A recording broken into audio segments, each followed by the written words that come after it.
In Mizoram's mega elections, they say that it's a three-cornered fight and there are only three parties which are fighting amongst each other. However, there's another party which is trying to make a dent over here, and whether or not the BJP, being the fourth party, be able to make a dent is something that we'll ask Kiren Rijiju, who is with us over here in Mizoram. Do you think that unlike what we saw last time, at least in this particular state of Mizoram, the BJP will be able to make a dent this time?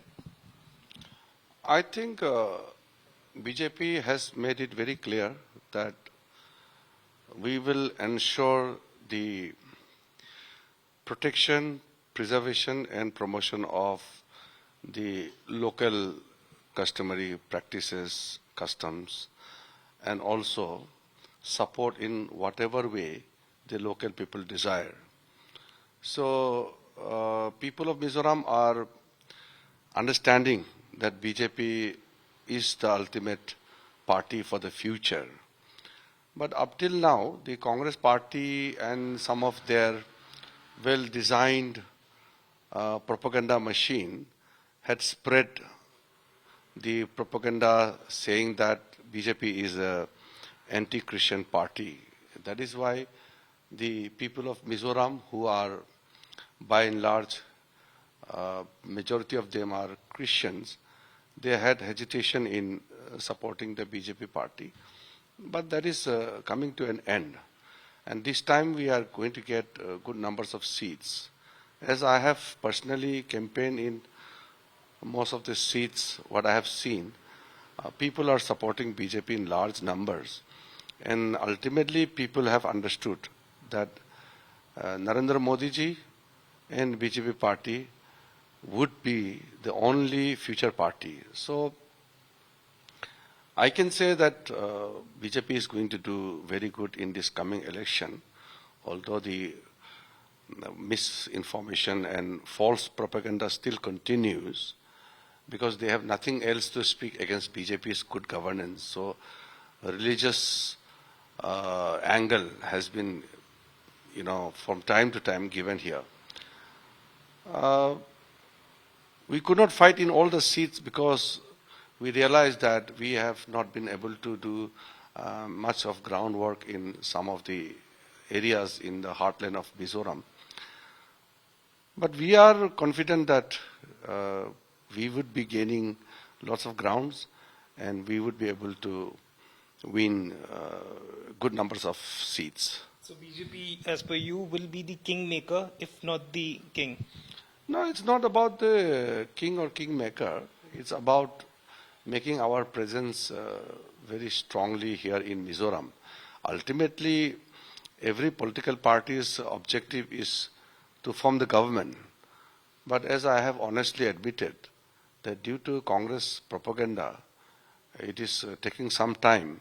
But now we are dispelling all this misinformation and this kind of false propaganda in an effective manner. And slowly but steadily, Mizo people are embracing BJP, and considering BJP's track record of good governance and Prime Minister Modi ji's effort to develop Northeastern region and here in Mizoram too, people are accepting the leadership of Modi ji and of course BJP party. So how are you looking at the MNF, your old ally, but they seem like a frenemy right now? They claim that the Chief Minister himself claims that they will support the BJP on issues. How are you reading these lines? See, Mizoram Thanga is a senior person and he has been Chief Minister for 3 terms. He may be under pressure in the local context. He knows from the core of his heart that BJP is the party which will fulfill the aspirations of the Mizo people. But due to this propaganda of the Congress party, he is trying to distance himself to some extent here in the state politics. But ultimately everybody knows, suppose if BJP comes to power in Mizoram, who will be the chief minister? A Mizo only. Whether he is a Christian or non-Christian, it's going to be Mizo only.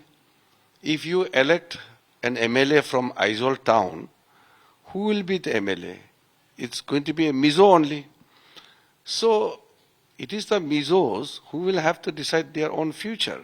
Nobody can change their fate or force upon them something which they don't believe. So it's wrong to say that BJP will create problems for the Mizo culture and tradition.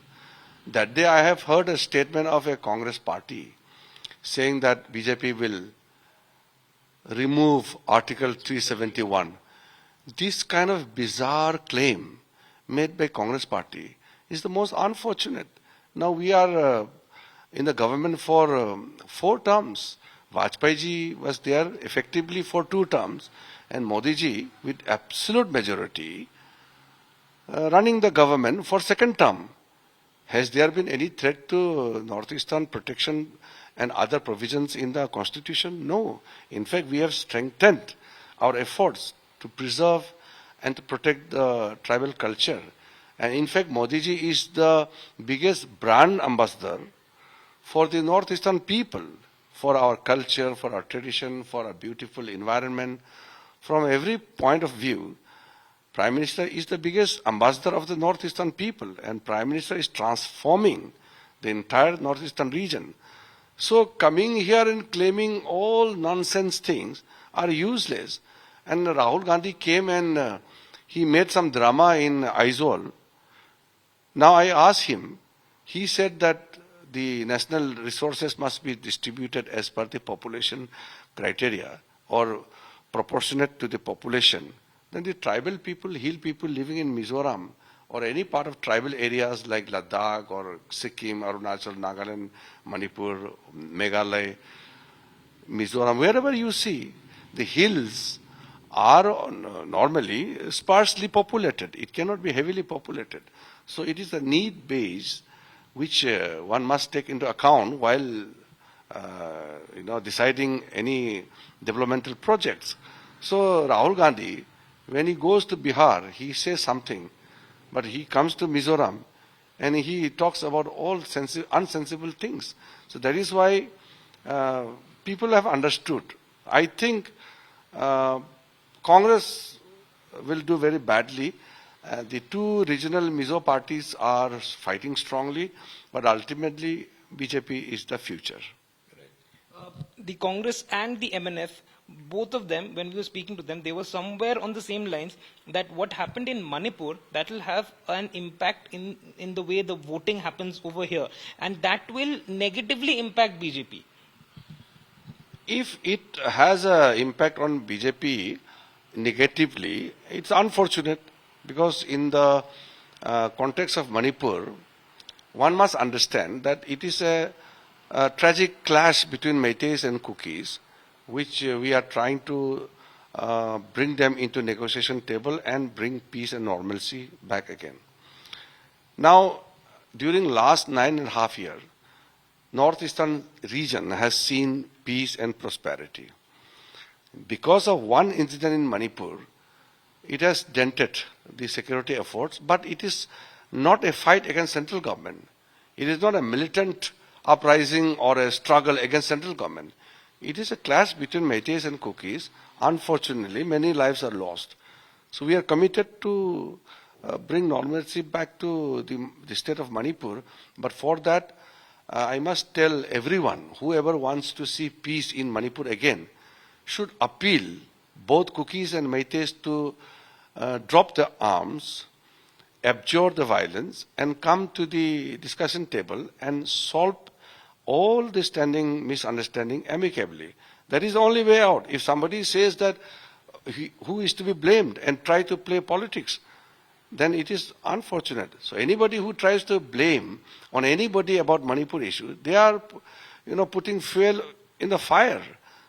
If anybody who genuinely wants to see peace in Manipur, then appeal to both the parties to abjure violence. So you can see who is playing politics. One final question to you, sir. You look very confident that the BJP will be making a mark in this particular election, but what the ground reports and exit reports say that it's going to be a hung assembly. So in that, will we be able to see again a Zoramthanga Chief Minister-led BJP combined government? How do you see it? Are you comfortable with Zoramthanga's MNF to form a government over here? See, right now we are not thinking of who should be chief minister. We are only concentrating on winning as many seats as possible. Now, BJP is doing very well in many seats. First of all, I would like to ensure that we get maximum support from the people and win as many seats as possible. About the formation of the government, as I stated earlier, every political party has the ultimate objective to form the government and serve the people. So as much as possible, we are campaigning hard and try to get maximum seats. And the formation of the government will be a matter which will be discussed later, which is not coming into our mind.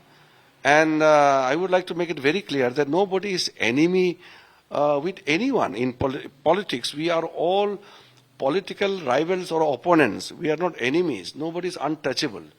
Except for parties like Congress and communists who are hardcore anti-national in their approach and activities, all other parties are okay. We want to take the confidence of people. Regional aspiration must be addressed through all important steps which should be taken, and that we are doing it. That is why I am very sure that after winning good numbers of seats, we can discuss about how government formation can take place. But right now, what is in my mind is very clear.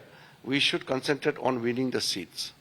That was Kiren Rijiju with us, who clearly mentioned that in this particular election, the main agenda of the BJP will be to make a mark by winning maximum number of seats. With camera person Shyam Chandra Ghosh, this is Suryagni Roy for India Today, Mizoram.